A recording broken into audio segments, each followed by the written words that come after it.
Hello guys, welcome back. So in my last video of this particular phase of this basic Selenium framework, which will be followed by advanced Selenium framework as well, I spoke about how to verify the drop-down list content. So for this, we did created one common method which can be used across multiple drop-downs for verifying the content. You can again put the expected contents into the Excel spreadsheet and then verify it again by putting into a map or something like that. So you should get that idea once we talk about this data driven scenarios from this video onwards. So in this video we'll be talking about data driven test case. Okay, so yeah, so in this part one I'll give you the basic idea what we are exactly going to do, what is data driven and all, and from next video onwards we'll be starting actual code creation. Okay, so scenarios. Okay, so in my particular case, what I'm going to do is I'm going to fill vehicle data on page number one, going to enter personal data on page number two, going to enter insurance data, then it will be followed by selecting pricing options on page number four, and finally on page number five we'll be going to send the code. I'm going to send the code. Okay, so all these five steps are very much standard, right? So the difference is going to be only in test data. For example, on fill vehicle data page, let's say I'm going to select initially BMW, followed by, let's say for second test case I'll select Volvo, for third test case I will select Honda, because based on these fields, right, my calculation of insurance will be differs, right? Along with that there are few other fields as well which are going to be different, right? So these particular fields will construct my data driven scenarios, right? For personal data, again I'll be selecting data from different countries, different addresses and all those stuff. Insurance data, I have multiple options to opt for, let's say 1 lakh, 3 lakh, 5 lakh, 10 lakh, and what and all optional covers I need. So those all things I'm going to choose from insurance data page. From pricing option page, I'm to select what insurance plan I want. Basically, do I want silver or gold or platinum or ultimate, whatever, right? So I have some data, right, which is driving the scenarios, but overall my scenario is very much standard till last test step, right? Very much standard, pretty standard scenario, only the values are going to be different, otherwise the complete scenario remains same, right? So this is one kind of data driven scenario, right? So for this particular step what I'll do is I will create only one test case. Okay, for this let's say I have 10 data combinations, 10 data combinations, 10 data combinations which are like for end-to-end scenarios. Okay, so for all these 10 data combinations I'm not going to create 10 test cases, I'll be creating only one test case. Okay, and to this particular one test case I'm going to feed the data from feed data, I'll say via data provider, data provider. Okay, so that could be in any format, so I may put it in list and read it, or I may put it in or I may return the complete data via data provider, or I may return it via hash map. Okay, so what I spoke like last three statement, that we will understand in actual when we are going to create the test case. Okay, so this is my scenario number one, let's say. Okay, the second scenario, how the second scenario could be. Okay, I don't have that actual scenario in my application, but we will try to intimate this particular scenario what I'm going to talk now in our next framework, basically, which I call it as advanced framework. Okay, so let's take an example. So very first screen is login screen. After that I have let's say entity selection screen, entity selection, which will basically select which region I belong to, which branch I belong to. So that is something called the entity selection screen. And next screen is something form fill up, form fill up screen. Okay, so I must have spoken in my earlier sessions like some banking application. Okay, which is a form validation system. Okay, so I like this example very much because it has lot many it had lot many variations. Okay, although I won't be able to produce it in front of you, but yeah, I can at least refer them.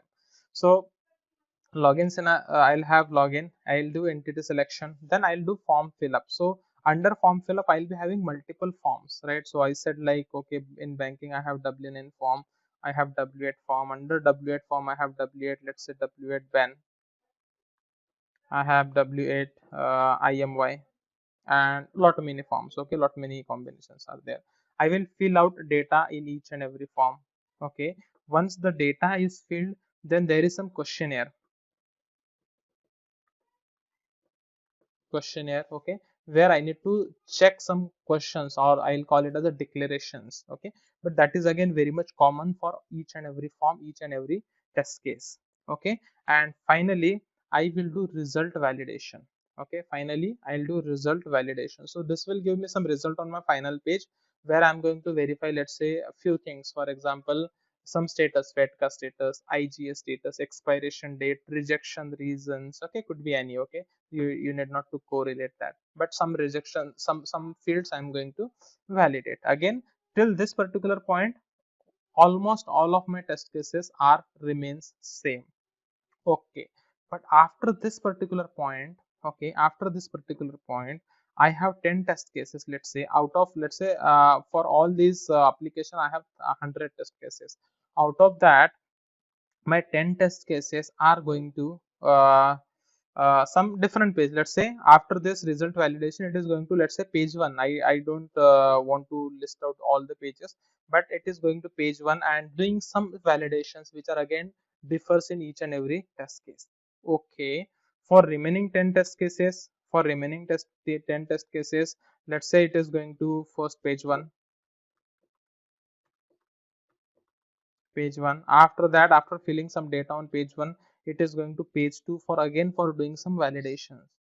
Okay, and for remaining, let's say, whatever test cases, right, again there are some validations like this.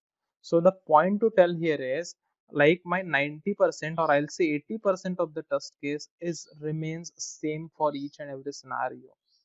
Okay, but remaining 20% portion of that particular test case is different. Okay, so again, I can, so see, by looking at this particular scenario itself, we can tell that, okay, these are kind of data driven scenarios, right? But for these scenarios, it will not work with only creation of one test case. It will work, but that is going to be very lengthy. I may need to write thousands of lines for this particular single scenario, because I need to handle each and every condition, right? And we are not supposed to do that, right?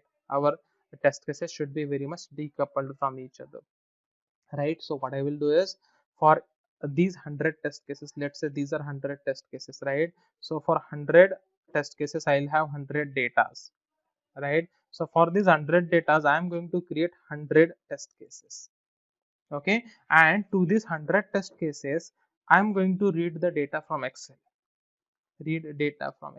and then I am going to provide the data which I read from Excel. I will put it into something called as, could be list or hash map. I do like hash map very much. Why? I'll explain it again whenever we do actual data driven scenario. And then from hash map, we will retrieve the data and put it in actual fields, right? So, like, as I said, let's say 80% part is common, right? So for 80% of the part, I may write some common methods and simply call that one common method and call my hash map. And for remaining 20%, I will add 3-4 lines extra into each and every test case. That all depends how I'm going to handle it, but I just wanted to show you two flavors of data driven test case. There could be different flavors again, but this is what I noticed till now. Okay, so in this particular application, I'm going to talk about the first flavor. Okay, in the first flavor, as well, as I said, there could be one test case, okay, where we are going to feed the data from data provider, and I will show you like how we can implement this second flavor as well, by implementing this particular stuff, reading the data, putting into hash map, and then in each and every test case, read the data from hash map and put it into actual fields. Okay, so yeah, so that's it. Okay, and one more thing. So we already know the application. So my application is vehicle insurance calculator, given by Tricentis, which is Tricentis is a vendor organization basically for Tosca Test, which is pretty great test automation tool. With like within a second you can start automation. Like, you need not to create a framework and all that. That's pretty easy. A codeless test automation tool. you can explore. Okay, so yeah, so this is what my application is. Enter vehicle data, enter insurance data, enter product data, select price option, and send code. Okay, so for this particular application, I already have the test cases, right? You see, I already have the test cases. So based on these test cases, we are going to prepare some set of test data, right? And I have already explained, right? So all the test cases are remains same into, because the flow remains same, only the values are going to be different and my results are going to be different. Okay, so yeah, so I think that's it for this particular video. We will start creation of our test cases in actual from our next video. Okay, so yeah, that's it. Stay tuned. Thank you.